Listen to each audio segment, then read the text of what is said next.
Level 1, the new agent trainee. You are 23 years old, standing in a kitchen in Louisville, Kentucky.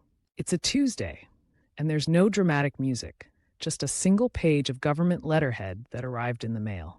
You didn't just stumble into this, you fought for it through 3 separate application attempts. You were rejected once before you even got a second interview, and a second time because you failed a polygraph over a student loan you simply forgot to disclose. But on the third try, you were ready, answering every question before they could even finish asking it. Now that letter tells you to report to Quantico in 11 days. You sell your car, put your entire life into storage, and tell your girlfriend you'll call when you can. She just nods because she already knows what this career is going to ask of you. When you arrive, you realize the FBI Academy sits on 547 acres inside a Marine Corps base, a place that feels ordered, gray, and relentless. Your dormitory room is small and deliberately plain, just a desk, a bed, and a window facing the woods. For 21 weeks, you will not leave this place freely. You are part of a class of 52 people, and every single one of them seems more impressive than you. You're sitting next to former lawyers, military officers, and a forensic accountant named Marcus Webb. There's a linguist named Priya Solace who speaks 4 languages. You are surrounded by people who've already done something you haven't. Not yet. Your days begin at 5:45 a.m. with a 2-mile run before breakfast. The instructors don't scream. They speak quietly and expect you to keep up. Falling behind is noted, and in a building full of people who keep files on others, being noted is its own kind of consequence. You spend your nights until 11 p.m. studying constitutional law and interrogation ethics, only to wake up and run again at 5:40 a.m. The hardest part is the firearms range. On your first attempt, you score a 74, failing to meet the required 80. You don't sleep that night, but an instructor named Hole finds you alone at the range at 6:15 a.m. He tells you simply that your grip is wrong. If you fix the grip, the rest fixes itself. You fix it, and your next score is an 88. But the pressure never stops. By week 14, a former Army captain named Derek Pulliam fails his academic review and is gone by Friday with no announcement, just an empty chair at the Monday briefing. This place doesn't reward what you did before you arrived. It rewards what you do right now. On graduation day, you raise your right hand and take the oath, feeling proud for exactly 1 evening before reporting to your first field office as the most junior person in the building. Level 2, the junior special agent. Now you are 24, assigned to the Charlotte field office in North Carolina. It's a world of beige walls, fluorescent lighting, and the smell of old coffee. Your supervisor, Sandra Torrance, is a 15-year veteran who gives you the rule that will define your career. Don't write anything down in the field that you wouldn't want read aloud in a courtroom. Your first real assignment is support work on a bank fraud investigation involving a developer named Glenn Harker. You spend 4 weeks in a gray cubicle, cross-referencing 7 years of financial records. Television never shows the part where you stare at a spreadsheet for 11 straight days, only to realize one number was transposed, and you have to rebuild the entire document from scratch. You rebuild it, and that timeline becomes the backbone of the case. Harker eventually pleads guilty and gets 31 months in prison, but you aren't even there to see it because you're sitting in a parking lot in Gastonia running surveillance on someone else. A case is built over months, but a conviction is just a single afternoon you may never attend. 6 months in, you handle a confidential informant named Roy Figueroa, a logistics manager who will only talk to someone young. You meet him in diners where he drinks sweet tea and talks with his hands, scared enough to be accurate. Over 12 weeks, he gives you the names and routes for a stolen cargo ring, leading to 9 arrests. Torrance slides a commendation across her desk. She signed it herself, which she almost never does. She tells you that keeping an informant calm and honest is harder than it sounds. You think you're just beginning, and you're right. Level 3, the senior special agent. By the time you are 31, you've moved from Charlotte to Philadelphia and then to the Washington field office. You've been assigned to counterintelligence because of your financial background and Mandarin proficiency. Counterintelligence is a different world where cases are built in fog. Subjects don't commit crimes so much as occupy spaces. Your primary target is Mingja Kai, a research analyst who coaches his daughter's soccer team and eats at the same Vietnamese restaurant every Thursday. For 14 months, you study the architecture of his ordinary life, looking for the moment that coincidence becomes construction. The moment comes on a Tuesday in March, when Kai meets a man in a parking garage for 4 minutes with no prior phone contact. You write a 37-page assessment that goes all the way up the chain.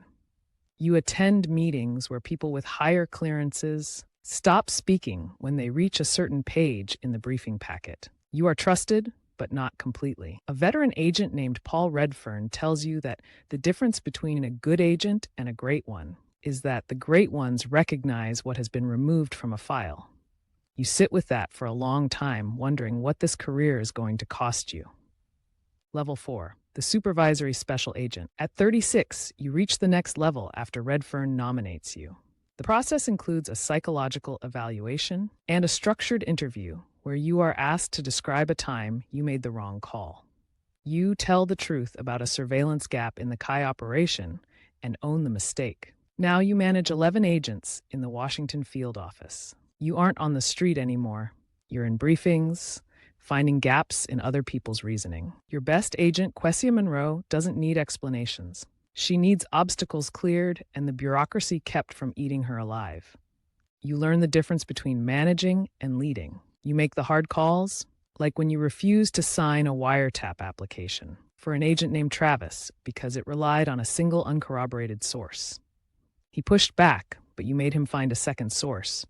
16 months later, that subject was identified as an active Russian intelligence contact and expelled.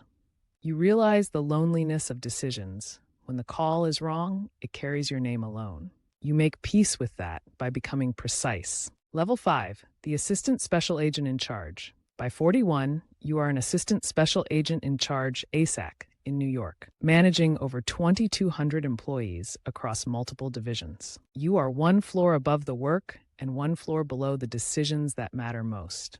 A layer of abstraction now sits between your hands and the actual work, and it takes effort to remember what field work felt like.